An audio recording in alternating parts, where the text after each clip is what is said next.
We're staying at the Luxor. Now, we have stayed here many times since the 90s, but this is our first time doing a review here. Now, you've probably heard stories, and we've heard plenty being in the Vegas YouTube community, about this being run down. It's haunted, it has the Bellagio hand-me-down furniture. But is that really a reason to not stay at the Luxor? I mean, well, some of it might be true, namely the furniture being hand-me-downs. I don't know. Let's go take a look and see if it's someplace that you might want to stay. We're near the lobby and in the main pyramid area, and it's just so open. It's such a different and unique experience when you come into the Luxor, because you can basically see everything. You can see restaurants, the check-in area, the casino floor, just because it's this big open space. You can see all the way up to the top of the pyramid. And the rooms in the pyramid themselves are unique because they have an angle to them, and you actually have to ride an inclinator to get to your room. So it's such a unique experience staying at the Luxor.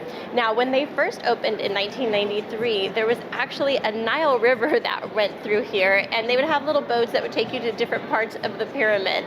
That only lasted a few years, unfortunately, so we can't experience that today, but it's just a really unique experience. Now, they did expand the hotel over time, and they added 2 towers, so if you just want a regular tower room, you do have that opportunity as well. And there are about 4,400 rooms here, so it's a pretty large property. There are 3 main bar areas here at the Luxor. Behind me is Centra. Now, this place is adorable. They have cute little seating and lights over the bar. I would want to hang out here just for the seating because it's so cute. But there's also the Aurora Bar and Flight. And now, while 3 bars may not seem like a lot, there are plenty of places that you can just grab a drink as well.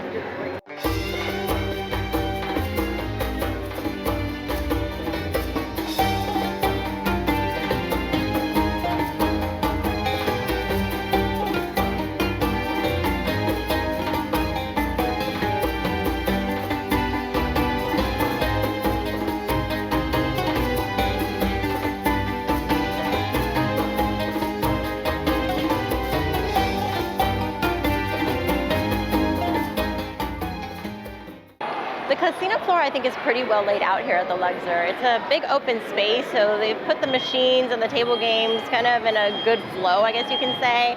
And Luxor has all the games that we like. It's not my personal favorite, but I think I'm just bitter because we lost last night. So behind me is the Velvet Room. I don't think I've seen this before, so I had to look it up. But it's actually a venue that you can rent out, and it seats anywhere from 25 to 250 people, and you can have your own private event here. So, you know, if you're looking to have a sort of large party, it might be worth checking out. They totally customize it for whatever you're trying to do, it looks like.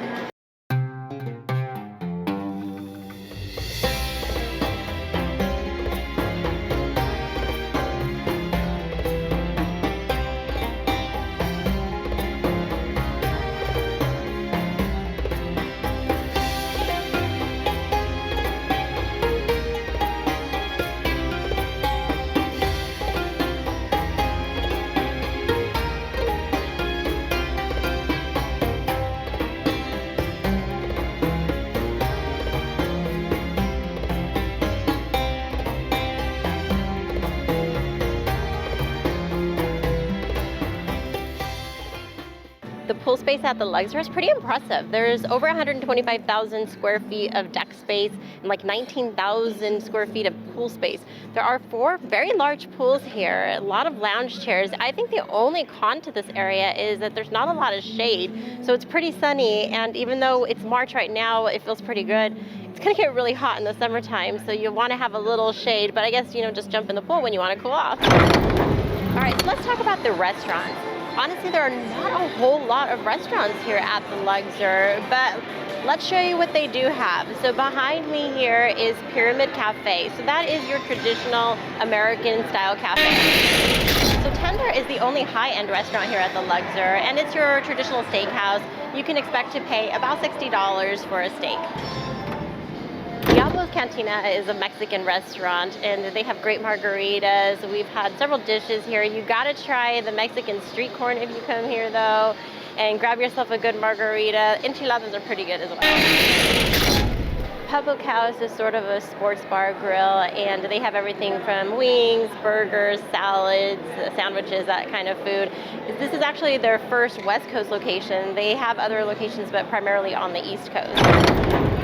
So there is a buffet at the Luxor, and you actually go downstairs from the casino level to get to the buffet. Now, Monday through Thursday, it's $28.99, and it's open just for brunch, so like 8 to 3 o'clock.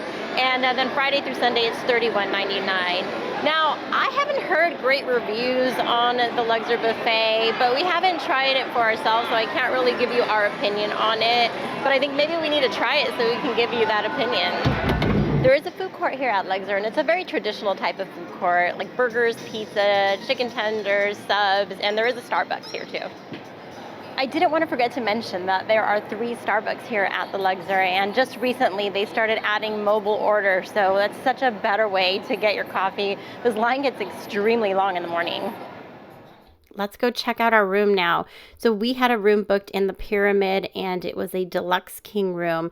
It was bigger than what I remembered. Now, we had a room in the Pyramid probably a few months ago, and there must be different sort of classes of rooms in the Pyramid because I don't remember the other one being so spacious, and this one just seems to be a little bit nicer.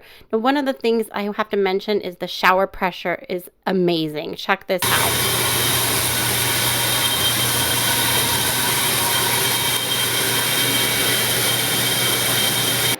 Luxor is at the far south end of the Strip, but what is really sort of convenient, even though it's not the best location, is that it sits in the middle between Mandalay Bay and Excalibur, and they have these interior walkways that take you, we're on the one to Excalibur, and there's even a people mover that takes you through here, so you don't have to go out into the really hot heat or cold if the weather doesn't allow to have a pleasant walk. So it's sort of a nice way to get in between the 2 locations. Now, also there's a tram that takes you between the 3 hotels as well. And one of the things to know if you are looking for additional food or shopping options, the Mandalay shops in the walkway between the Luxor and Mandalay Bay is a great place to get food or extra shopping options. There are actually a good number of shows and attractions here at Luxor. So behind me, you see the biggest striptease on the Strip, Fantasy, which is like a striptease type of show. And America's Got Talent has Superstars Live, so those are like past contestants from America's Got Talent. The Blue Man Group performs here, and so does Carrot Top. They also have some attractions here, so you can see King Tut's tomb, the Titanic exhibit, Bodies the exhibition. And in addition to that, they also have a gaming place that is a HyperX Arena. So there's a lot to do here at the Luxor if you want to catch a show or check something out. So now that you've seen the Luxor for yourself, what did you think? Would you stay here? Have you stayed here before? Drop us a comment and let us know. So if you're looking for another hotel that's on the south side of the Strip, check out this video on Mandalay Bay and this video on Excalibur. Thanks so much for watching, and we'll see you next time.